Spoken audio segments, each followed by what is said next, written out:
इस एडवेंचरस कहानी की शुरुआत होती है इजिप्ट में मौजूद एक बहुत ही बड़ी साम्राज्य को दिखाते हुए, जहां पर बहुत ही बड़ी मात्रा में लोगों को लाकर उनसे काम करवाया जाता था और सारे सैनिक उन लोगों को टॉर्चर भी किया करते थे। उन सारे मजदूरों ने मिलकर तो राजा के कहने पर उनके साम्राज्य में काफी बड़ी बड़ी इमारतें भी बनाई थी, लेकिन ये सब करने के बावजूद भी उनके साथ बहुत बुरा बर्ताव किया जाता था।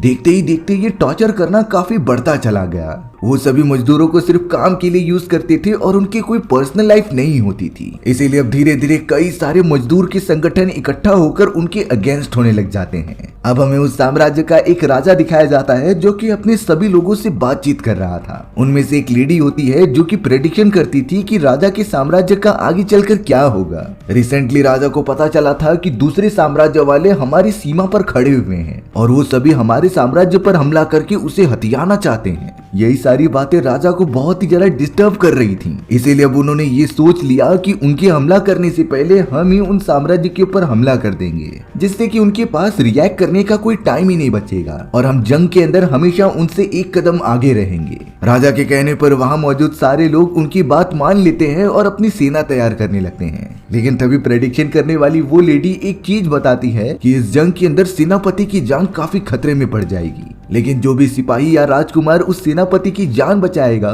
वही आगे चलकर इस पूरे साम्राज्य का नया राजा बनेगा। अब यहाँ उस राजा का एक बेटा भी होता है जिसका नाम रैमसिस था और वहीं मूसा राजा की सिस्टर का बेटा होता है। यानी कि रैमसिस और मूसा एक दूसरे के कजन थे। लेकिन बात यह होती है कि राजा अपने बेटे रैमसिस को छोड़कर मूसा को काफी ज्यादा मानता था, क्योंकि वो मानता है कि मूसा काफी ज्यादा टैलेंटेड है और उसके अंदर एक योद्धा बनने की एबिलिटी है। इसीलिए राजा हमेशा प्रेफरेंस मूसा को ही दिया करते थे। अब मूसा और रैमसिस दोनों ही अपने कॉस्ट्यूम पहनकर निकल गए होते हैं सेना को लेकर उस पूरे साम्राज्य को खत्म करने के लिए। देखते ही देखते चारों तरफ लड़ाई स्टार्ट हो गई थी और सभी सैनिक दुश्मनों को खत्म करने के लिए अपनी जान दांव पर लगा दे रहे थे। लेकिन उस जंग के दौरान रैमसिस काफी ज्यादा कमजोर पड़ गया और कई सारे सिपाही तो उसकी तरफ बढ़ रहे थे उसे जान से मारने के लिए। लेकिन उसी वक्त मूसा वहां पर पहुंच जाता है और रैमसिस की जान बचाता है। और अगर मूसा वहां पर ना आकर रैमसिस की जान न बचाता तो रैमसिस इस जंग के अंदर ही मारा जाता। अब बड़ी मुश्किल से जंग जीतने के बाद जब रैमसिस और मूसा अपनी पूरी सेना को लेकर वापस आए तब पता चला कि मूसा ने सेनापति यानी कि रैमसिस की जान बचाई है। और अब उस लेडी के प्रेडिक्शन के हिसाब से जो भी सेनापति की जान बचाएगा वही आगे आने वाले समय में साम्राज्य का पूरा राजा बनेगा। यानी कि मूसा जो सिर्फ एक सोल्जर है वो राजा के थ्रोन का हकदार बन चुका है। राजा तो मूसा से मिलकर कुछ बातें करने लग जाते हैं। राजा तो सिंपली मूसा से कह रहे थे कि आने वाले समय में तुम ही इस साम्राज्य का नया राजा बनने वाले हो, लेकिन तुम तो सिर्फ एक सिपाही हो और किसी भी तरीके से मेरे ब्लड लाइन से मैच नहीं करते। आखिरकार मैं तुम्हें इस साम्राज्य का राजा कैसे बना दूं? लेकिन मूसा यहाँ पर साफ साफ कह देता है कि आपका डिसीजन फाइनल होगा, आप जो चाहोगे मैं वही फॉलो करूंगा क्योंकि मैं आपकी इज्जत करता हूँ। राजा भी मूसा की इन वर्ड से बहुत ही ज्यादा इंप्रेस हो जाते हैं। अब हाल ही में राजा को पता चला था कि उनके साम्राज्य की एक जगह पर जितने भी मजदूर मौजूद हैं वो इकट्ठा होकर हमारे अगेंस्ट काम कर रहे हैं। यानी कि उन लोगों ने हमारे खिलाफ बगावत कर दी है और अगर जल्द से जल्द उन मजदूरों को नहीं समझाया गया तो हमारी सारी चीजें एकदम से बंद हो जाएंगी। साम्राज्य में जो व्यापार चलता था वो भी एकदम से रुक जाएगा। इसीलिए अब राजा ने अपने बेटे रैमसिस को ये सारी चीजें देखने के लिए कहा। लेकिन मूसा सेनापति रैमसिस से जाकर कह देता है कि आप इन सारी चीजों में जुड़कर अपना लेवल नीचे मत गिराओ, इससे अच्छा मैं वहां पर जाकर मजदूरों से बात कर लेता हूँ। रैमसिस बहुत ज्यादा आलसी भी था, इसीलिए उसने मूसा को ये करने के लिए आदेश दे दिया होता है। यानी कि अब मूसा उन मजदूरों के पास जाएगा जो कि बगावत कर रहे हैं। वहीं अब हमें महल के अंदर रैमसिस दिखाया गया जो किसी भी तरीके से अपने फादर की थ्रोन लेना चाहता था। उसे ये बिल्कुल अच्छा नहीं लगता कि उसके ही फादर मूसा को ज्यादा प्रेफरेंस देते हैं और नया राजा बनने के लायक समझते हैं। किसी भी तरीके से रैमसिस मूसा को अपने रास्ते से हटाना चाहता था और वो इसके लिए हर कोशिश करता है। अब अगले दिन ही मूसा डायरेक्टली ट्रेवल करता हुआ उस जगह पर पहुंच जाता है जहां पर सारे मजदूर अगेंस्ट हो चुके थे। मूसा तो उनकी हालत देखकर बहुत ही ज्यादा टेंशन में आ गया कि आखिर ये लोग कैसे रह रहे हैं। अब मूसा उस जगह की लीडर से मिलता है जिससे कि बात करने पर पता चला कि ये सारे मजदूर बहुत ही ज्यादा गुस्से में हैं और कभी भी हम पर हमला कर सकते हैं, इसीलिए मैं इन सारी चीजों में ना पड़ते हुए दूर रह रहा हूँ। लेकिन अब मूसा ने कहा कि मुझे उन सारे मजदूर के संगठनों से बात करनी है जिससे कि मैं उन्हें अपनी बातें समझा सकूं और उनकी प्रॉब्लम का सॉल्यूशन बता सकूं। मूसा अब उन सारे मजदूरों के पास चला जाता है जहां पर एक संगठन उनसे मिल रहा था। उन मजदूरों का एक लीडर भी होता है जिसका नाम नैन था। मूसा तो अब नैन से पूछने लगा कि कि आखिर तुम सभी लोगों की मांग क्या है, तुम चाहते क्या हो जिसे कि हम सब पूरा कर दें। लेकिन नैन सिंपली कहता है कि हम इस साम्राज्य में कई सालों से मजदूरी कर रहे हैं, लेकिन हमारी पर्सनल लाइफ कुछ नहीं है, इसीलिए हमें आजादी चाहिए। हम अपने घर वापस जाना चाहते थे जहाँ पर हम पर कोई रोक टोक न लगाई जाए। लेकिन मूसा ने उन सारे मजदूरों को समझाया कि तुम जिस जगह पर जाने की बात कर रही हो उसे बहुत ही खतरनाक लोगों ने अपने कब्जे में ले लिया है, और अगर तुम सभी वहाँ पर गए तो जिंदा वापस आना मुश्किल हो जाएगा। इसीलिए मूसा आदेश देता है कि भले ही इस जगह पर तुम्हें थोड़ा काम करना पड़ रहा है, लेकिन तुम सभी लोग सुरक्षित हो और यहाँ पर तुम्हें कोई खतरा नहीं है। तभी नैन थोड़ा सा गुस्से में आकर मूसा से पूछने लगा कि आखिर तुम होते कौन हो हमें ये सब बोलने वाले। मूसा ने तो अब यहाँ बता दिया कि मैं राजा की बहन का बेटा हूँ और मेरे फादर कई समय पहले मर चुके थे। जब वहाँ पर मौजूद नैन और बाकी सारे मजदूर मूसा के फादर का नाम सुनते हैं तो वो बहुत ही ज्यादा शॉक हो गए थे, क्योंकि मूसा के फादर एक बहुत ही महान योद्धा होते हैं जो मजदूरों के संगठन के लिए ही लड़ा करते थे। फिलहाल के लिए नैन और उसकी पूरी टीम मूसा को इन सारी चीजों के लिए मना कर देते हैं और यहाँ से जाने के लिए कहते हैं। मूसा भी एकदम निराश होकर वापस निकल तो रहा था अपने साम्राज्य में जाने के लिए, लेकिन बीच रास्ते में ही एक आदमी आकर उसे बताने लगा कि नैन तुमसे मिलना चाहता है। मूसा तो उनसे मिलने के लिए तुरंत ही वापस उस गांव की तरफ चला गया, जहां एक छोटे से चैम्बर में आने के बाद नैन और कई सारे मजदूर मूसा का वेलकम करते हैं। नैन तो यहाँ बहुत ही ज्यादा खुश होकर मूसा को अपना मसीहा बुलाने लगता है, क्योंकि जैसा मूसा को पता है कि वो एक नॉर्मल सेनापति है और वो राजमहल में सिर्फ एक सैनिक का काम करता है, लेकिन ऐसा बिल्कुल भी नहीं था। नैन ने मूसा को बताया कि तुम एक बहुत ही बड़े योद्धा के बेटे हो। दरअसल कई साल पहले एक प्रेडिक्शन की गई थी कि साम्राज्य के अंदर एक ऐसा लड़का पैदा होगा जो सारे मजदूरों को आजाद कर देगा, और साथ ही साथ इस पूरे साम्राज्य का होने वाला राजा भी वही बनेगा। अब जो करंट राजा होता है वो ये प्रेडिक्शन सुनने के बाद बहुत ही ज्यादा डर गया, इसीलिए उसने उस समय साम्राज्य में मौजूद जितने भी बच्चे थे उन सभी को पकड़कर मरवा दिया, क्योंकि वो नहीं चाहता था कि उसके फैमिली के अलावा और कोई भी साम्राज्य का सिंहासन अपने हाथों में ले। लेकिन तुम लकी थे, इसीलिए तुम बच गए। तुम्हारी मदर ने तुम्हारी प्रोटेक्शन के लिए तुम्हें कहीं दूर छोड़ दिया था, और यहाँ पर राजा की सिस्टर जो कि बहुत ही ज्यादा अमीर थी, उन्हें नहाते समय तुम पानी के अंदर मिल गए। तुम इतने ज्यादा अच्छे थे कि राजा की बहन ने तुम्हें अडॉप्ट कर लिया और अपने साथ रख लिया। ये सारी बातें अभी तक राजा को पता नहीं थी, और तब से ही तुम्हें लग रहा है कि तुम सिर्फ राजा की बहन के बेटे हो। नैन को पूरा भरोसा था कि मूसा को जब रियलाइजेशन हो जाएगा तो वो हमारी मदद करने जरूर आएगा, इसीलिए फिलहाल के लिए तो मूसा इनके ऊपर विश्वास नहीं करता और कहता है कि ये लोग मनगढ़ंत कहानियां बना रहे हैं। अब मूसा वापस से साम्राज्य की तरफ जाने लगा, लेकिन राजा की तबीयत इतनी ज्यादा खराब हो गई थी कि उनकी मृत्यु ही हो गई। राजा के जाने के बाद उनके बेटे रैमसेस को ही नया राजा बना दिया गया। रैमसेस राजा तो बन चुका था, लेकिन उसके पास ऐसी कोई भी एबिलिटीज नहीं होती जिससे कि वह अपने साम्राज्य को आगे बढ़ा सके। अब यहाँ हमें पता चलता है कि कल रात को जब नैन मूसा को समझा रहा था तो उनकी बातें दो लोगों ने सुन ली होती हैं। वो दोनों तो तुरंत ही अपने लीडर के पास आकर ये सारी बातें बता दे रहे थे, और अब लीडर आकर रैमसेस को भी ये बता देता है। रैमसेस को ये बातें पता चलने के बाद वो मूसा के ऊपर काफी गुस्सा होने लगा था, इसीलिए वो तुरंत ही राजा की बहन को बुलाकर पूछने लगता है कि आखिर मूसा तुम्हारा बेटा है कि नहीं। राजा की बहन तो लगातार यही कह रही थी कि हाँ वो मेरा बेटा है, लेकिन अब रैमसेस काफी गुस्से में आ चुका था और वो तलवार की मदद से उसका हाथ काटने जाता है। तभी मूसा वहाँ पर आकर कहने लगा कि नहीं, मैं इसका बेटा नहीं हूँ, मैं तो उस राजा का बेटा हूँ जिसके लिए प्रेडिक्शन हुई थी। अब ये सारी चीजें पता चलने के बाद रैमसेस काफी गुस्सा हो गया। उसने तो अब मूसा को ही साम्राज्य से बाहर निकाल दिया था, क्योंकि वो बिल्कुल भी नहीं चाहता कि जो भी प्रेडिक्शंस की गई हैं वो सच हो। हालांकि यहाँ पर रैमसेस चाहता था कि मूसा उसका सेनापति बनकर साम्राज्य को आगे बढ़ाए, लेकिन रैमसेस प्रेडिक्शन के मारे काफी डर रहा होता है कि कहीं मूसा मुझे ही न मारकर इस पूरे साम्राज्य को अपने हाथों में ले ले। इसीलिए रैमसेस ने मूसा से छुटकारा पाने के लिए उसे साम्राज्य से ही निकाल दिया था। अब मूसा जब जा रहा था तो उससे मिलने के लिए उसकी मदर आती है, लेकिन उन्होंने मूसा से साफ साफ कह दिया था कि मैं तुम्हारी असली मदर नहीं हूँ, मुझे तो तुम एक नदी में मिले थे जिसे कि मैंने तुम्हें अडॉप्ट कर लिया। लेकिन राजा की बहन मैरियन नाम की एक लेडी से मिलाती है जो मूसा की रियल वाली बहन थी। मूसा को तो ये सब कुछ समझ में नहीं आ रहा होता और वो काफी कंफ्यूज हो जाता है कि आखिर उसके रियल मॉम एंड डैड कौन है, पर फिलहाल के लिए उसे इन सवालों का जवाब मिलता ही नहीं। मूसा तो अब निकल पड़ा था अपने एक लंबे सफर के लिए, जहाँ पर वो एक बीहड़ वाले इलाके में पहुंच जाता है। ये एक ऐसी जगह थी जहाँ पर एक भी इंसानों का नामो निशान ही नहीं था, लेकिन फिर भी मूसा घोड़े के ऊपर बैठकर लगातार आगे बढ़ता ही चला जाता है। इतनी सारी मुश्किलों के बाद भी मूसा अपने घोड़े के ऊपर बैठकर लगातार आगे बढ़ता ही जा रहा था। धीरे धीरे उसने पहाड़ी वाला इलाका पार किया और एक गांव के पास आ गया। मूसा जब एक कुएं के पास आता है तो वहाँ पर कई सारी वुमेन्स पानी भर रही थी, लेकिन तभी अचानक उस जगह पर बिना बुलाए चरवाहे आ जाते हैं जो कि अपने जानवरों को वहाँ पर पानी पिलाने लगे। मूसा को भी अब प्यास लगी थी, इसीलिए वो उस जगह पर जाकर पानी पीने की कोशिश करता है, लेकिन वहाँ पर मौजूद उन सभी जानवरों के ओनर्स मूसा को कहने लगे थे कि हम सबसे पहले पानी पिएंगे।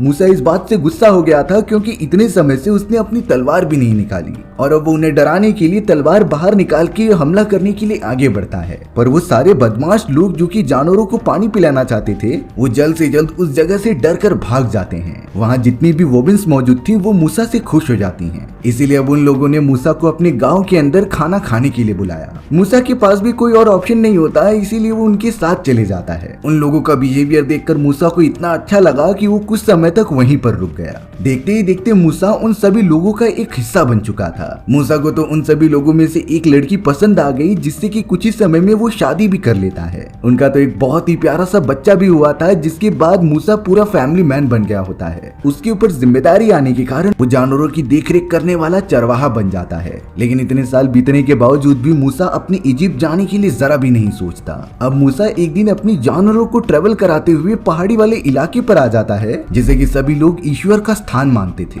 धीरे धीरे ऊपर जाते ही अचानक पहाड़ पर से काफी सारी मिट्टी और पत्थर नीचे गिरने लगे होते हैं। मूसा अपने जानवरों को बचाने के चक्कर में उसमें खुद ही फंस गया और नीचे की तरफ गिरता चला आया। मूसा ने जब थोड़ी देर बाद अपनी आंखें खोली तो उसकी पूरी बॉडी मिट्टी में फंसी हुई थी और अब अचानक से साइड में मौजूद एक पेड़ के ऊपर आग लग जाती है, जिसके थोड़ी देर बाद वहाँ पर एक बच्चा आता है जो कि मूसा से कुछ बातें करने लगा था। वो बच्चा मूसा से कहता है कि ये तुम्हारी असली जगह नहीं है, तुम इजिप्ट से बिलोंग करते हो और वहाँ के लोग अभी भी तुम्हारा वेट कर रहे हैं। मूसा को नहीं समझ में आ रहा था कि आखिर ये लड़का यहाँ पर आया कैसे। तब जाकर वो लड़का उसे बताता है कि तुम इजिप्ट वापस चले जाओ क्योंकि वहाँ तुम्हारी ज्यादा इंपॉर्टेंस है। थोड़ी ही देर में वो सारी मिट्टी मूसा को कवर कर लेती है। मूसा ने जब अपनी आंखें खोली तो वो अपनी वाइफ के साथ मौजूद था। उसे बहुत ही ज्यादा चोट लगी हुई होती है, लेकिन वो फिर भी अपनी वाइफ को बता रहा था कि उस पहाड़ के ऊपर मुझे ईश्वर दिखाई दिए थे, जो कि एक बच्चे के रूप में आकर मुझे इजिप्ट जाने के लिए कह रहे होते हैं। लेकिन मूसा की वाइफ कहती है कि आखिर ईश्वर किसी बच्चे के रूप में कैसे आ सकते हैं। पर कहीं न कहीं मूसा को लग रहा था कि ये सारी चीजें सही हैं, क्योंकि अभी तक तो ईश्वर को किसी ने देखा नहीं था, तो वो किसी भी फॉर्म में आकर उन्हें राह दिखा सकते थे।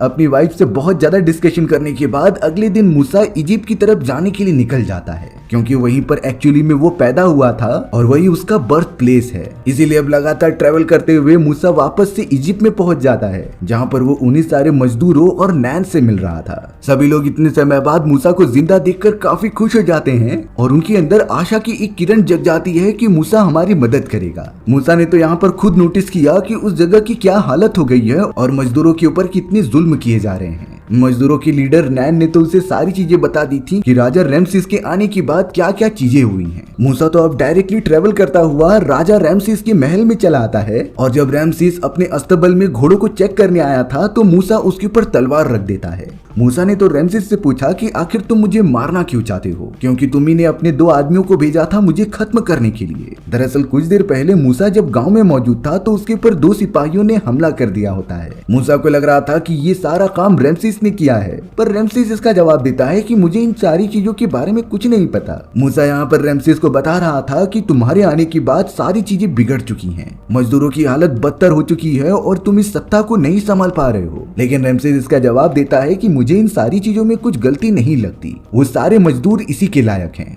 मूसा तो गुस्से में कहता है कि तुम्हें इस तरीके से मजदूरों को गुलाम नहीं समझना चाहिए और अगर तुम उन सभी से काम करा रहे हो तो इसके बदले उन्हें पैसे भी मिलने चाहिए, नहीं तो उन्हें पूरी तरीके से आजाद कर दिया जाए और जिन जिन को जहाँ जाना है उसकी छूट दे दी जाए। पर रैमसिस तो उन सारे मजदूरों को एक कीड़े मकोड़ों की तरह समझता था और बताता है कि इनकी कोई पर्सनल लाइफ नहीं होती, ये सारे सिर्फ राजा की गुलामी के लिए पैदा हुए हैं। मूसा को बहुत ही ज्यादा बुरा लगता है और वो रैमसिस से कहता है कि तुम्हारा समय अब खत्म होने वाला है, मैं तो मजदूरों के साथ साथ हूँ और उन्हें अपना हक दिलाने के लिए कुछ भी करूंगा। जिसके बाद मूसा वहाँ से तुरंत ही चला जाता है। अब अगले दिन यहाँ पर रैमसिस अपने सारे लोगों से ये बात शेयर कर रहा था कि किस तरीके से मूसा ने मेरे ऊपर तलवार रखी और मुझे धमकी दी है और अब इस तरीके की बगावत के कारण मूसा को मर जाना चाहिए। इसीलिए अब रैमसिस ने अपने सारे सैनिकों को कमांड दे दी कि मूसा को ढूंढकर जान से मार दिया जाए। सारे के सारे सैनिक पूरे गांव में फैल जाते हैं और जो भी मूसा के बारे में नहीं बता रहा था उस पूरी फैमिली को वो महल में लाकर फांसी चढ़ा दे रहे थे। रैमसिस और उसके लोगों ने ये तब तक किया जब तक उन्हें मूसा का पता नहीं मिल जाता। पर मूसा तो कई सारे मजदूरों को एक पहाड़ी वाले इलाके में लेके जाकर उनका संगठन बना रहा था, यानी कि वो खुद की एक सेना क्रिएट कर रहा होता है जो कि रैमसिस और उसकी पूरी आर्मी से लड़ने में मदद करे। मूसा के साथ जितने भी मजदूर उसकी टीम में आए थे वो उन्हें काफी सारी फाइटिंग स्किल्स सिखाता है। वो उन्हें घुड़सवारी से लेकर तीरंदाजी तक की भी स्किल्स एक्वायर करने में मदद करता है, जिससे कि मूसा के टीम मेंबर्स जो मजदूर थे वो काफी इंप्रूव होने लगे। धीरे धीरे उनकी एबिलिटी इतनी ज्यादा बढ़ जाती है कि वो सबसे बेस्ट टीम बन गई और अब मूसा की टीम तैयार थी अपनी इस बड़े से जंग के लिए। लेकिन यहाँ पर मूसा और उन लोगों ने डिसाइड किया कि वो सबसे पहले रैमसिस और उसके सारे लोगों को टॉर्चर करेंगे रिसोर्सेस खत्म करके, कि वो सबसे पहले रैमसिस और उसके सारे महल के लोगों को टॉर्चर करेंगे उनके रिसोर्सेस खत्म करके। मूसा तो अपने साथियों के साथ ये सारी चीजें इसीलिए कर रहा था ताकि रैमसिस उन सारे मजदूरों को आजाद कर दे। लेकिन अब अचानक पहाड़ी वाले इलाके पर आने के कारण मूसा के सामने वही बच्चा आ जाता है। ये बच्चा और कोई नहीं बल्कि ईश्वर था, जो कि मूसा से कहता है कि तुम जिस तरीके की टेक्निक यूज कर रहे हो हराने के लिए उसे कामयाब होने में कई साल लग जाएंगे और यहाँ तक कि पूरी जनरेशन भी लग सकती थी।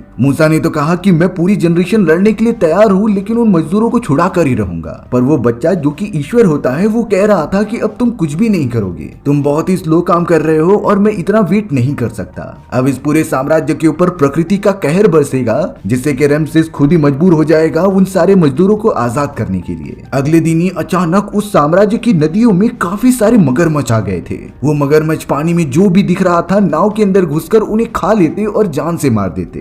देखते ही देखते पूरा का पूरा पानी एकदम लाल हो जाता है जो अब पीने के लायक भी नहीं रह गया था। इस बेकार पानी की वजह से जो खेत और जो फसलें उगाई जाती थी उन्हें भी प्रॉपर न्यूट्रिशंस नहीं मिल पाते और वो सभी फसल एकदम से खराब हो जाते हैं। नदियों में मौजूद सारी की सारी मछलियां और जानवर मरने लगे थे। इस बात से रैमसिस और उनके पूरे महल के लोग काफी परेशान हो गए क्योंकि उनके रिसोर्सेस सब कम होने लगे हैं। लेकिन ये सारी बातें अभी यहीं पर नहीं खत्म होती, क्योंकि अब ईश्वर ने उनके साम्राज्य में कई सारे मेंढकों को भेज दिया था जो कि चारों तरफ जाकर बीमारी फैला रहे होते हैं। एक तो उनके रिसोर्सेस पूरी तरीके से खत्म हो चुके थे, ऊपर से उन मेंढकों के मरने की वजह से वहाँ एक महामारी फैल गई। इस महामारी से तो राजा और उसके सारे लोग भी नहीं बच पाते। सभी के सभी काफी परेशान हो गए थे इस पूरी आपदा के कारण। रैमसिस को तो घोड़े के ऊपर मूसा का संदेश मिलता है जिसमें लिखा था कि ये सारी चीजें ईश्वर कर रहे हैं, इसलिए तुम मजदूरों को छोड़ दो और उन्हें आजाद कर दो। लेकिन रैमसिस इतना ज्यादा गुस्सैल हो गया था कि वो मजदूरों को छोड़ने के बजाय उनका काम दुगना कर देता है और उनको टॉर्चर करता है। इस बात से अब ईश्वर भी काफी ज्यादा गुस्सा हो गए थे और अब उन्होंने उस साम्राज्य के ऊपर काफी सारा कहर बरसाते हुए एक तूफान ला दिया था। जितने भी खाने के सामान और रिसोर्सेज बचे हुए थे वो पूरी तरीके से नष्ट होने के कारण साम्राज्य वाले काफी मुश्किल में पड़ जाते हैं और अब तो उनकी हालत ऐसी हो जाती है कि सभी को साम्राज्य से दूर जाना पड़ा।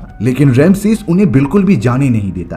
अब रैमसिस के भी सब्र का बांध टूट जाता है और उसे लगने लगा था कि वो गलत काम कर रहा है, इसीलिए वो गॉड के पास प्रे करने जा रहा था। तभी रैमसिस को महसूस होता है कि शायद मूसा भी यहीं पर मौजूद है, इसीलिए वो उससे आवाज देने लगता है, पर मूसा वहां पर था नहीं। रैमसिस को इतना गुस्सा आ रहा था, उसे इतना डिसरिस्पेक्ट फील होता है कि वो अब ईश्वर को ही चैलेंज करने लगा। वो कहता है कि अगर तुम सब इसी तरीके से करते रहोगे तो मैं इस साम्राज्य की जितने भी बच्चे पैदा होने वाले हैं उन्हें वहीं पर मार कर खत्म कर दूंगा, जिससे कि उन सारे मजदूरों और साम्राज्य की पॉपुलेशन कभी बढ़ ही नहीं पाएगी। रैमसिस तो इस समय बहुत ज्यादा गुस्सा था और वो मूसा को मजा चखाना चाहता है। अब मूसा यहाँ फिर से ईश्वर से मिलता है जो काफी गुस्सा हो रहे थे क्योंकि इतने सारी चीजें करने के बावजूद भी रैमसिस बात नहीं मान रहा था। लेकिन ईश्वर ने कहा कि भले ही वो नहीं मान रहा है पर मैं इससे भी बुरा कर सकता हूँ। हालांकि मूसा उन्हें ये सारी चीजें करने से रोकता है क्योंकि इजिप्ट के उस साम्राज्य में कई सारे उसके लोग भी रहते थे और वो बिल्कुल भी नहीं चाहता कि सभी लोग इसी तरीके से मारे जाएं। लेकिन ईश्वर ने कहा कि जिस तरीके से रैमसिस ने धमकी दी है कि वो सारे बच्चों को मार देगा, मैं एक श्राप देता हूँ कि आज की रात सारे साम्राज्य के बच्चों के लिए आखिरी रात होगी।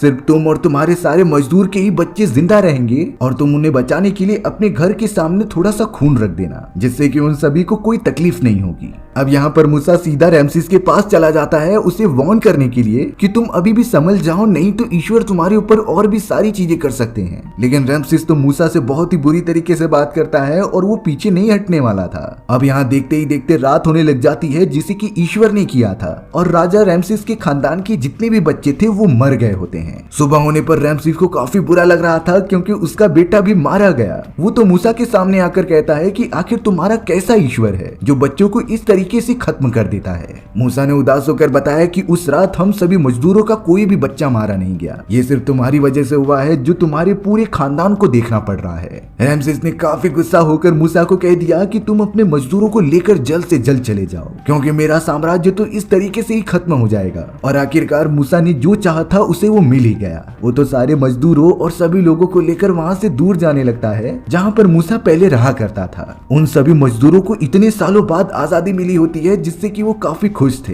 पर यहाँ रैमसेस जिसने कि अपने बेटे को खो दिया था वो सोचता है कि मुझे इस तरीके से उन्हें छोड़ना नहीं चाहिए। उन्होंने तो मुझे बहुत ज्यादा चोट पहुंचाई है तो इसका अंजाम बहुत ही बुरा होगा। रैमसेस ने सोच लिया था कि वो अपनी पूरी सेना को लेकर उनकी तरफ बढ़ेगा और मूसा के साथ साथ उन सारे मजदूरों को जान से मार देगा। रैमसेस तो बिना टाइम वेस्ट किए अपनी पूरी सेना के साथ उनका पीछा करने लगता है। हालांकि उनके बीच का डिस्टेंस कई घंटों के बराबर था, लेकिन मूसा के पास एडवांस रथ होते हैं जिससे कि वो कम समय में बहुत लंबी दूरी तय कर सकते थे। अब मूसा और उसके साथियों को भी इस बारे में पता चल जाता है कि रैमसेस अपनी पूरी सेना लेकर हमारे ऊपर हमला करने आ रहा है। इन्हीं सारी चीजों को लेकर मूसा अपने सभी लोगों को इकट्ठा करता है और एक प्लान बनाता है कि हम सीधे रास्ते से जाने के बजाय पहाड़ी वाले इलाके से जाएंगे क्योंकि इन पहाड़ी वाले इलाकों पर रैमसेस की सेना आराम से चढ़ नहीं सकती और वो इस जगह से आएंगे तो भी उन्हें काफी टाइम लग जाएगा।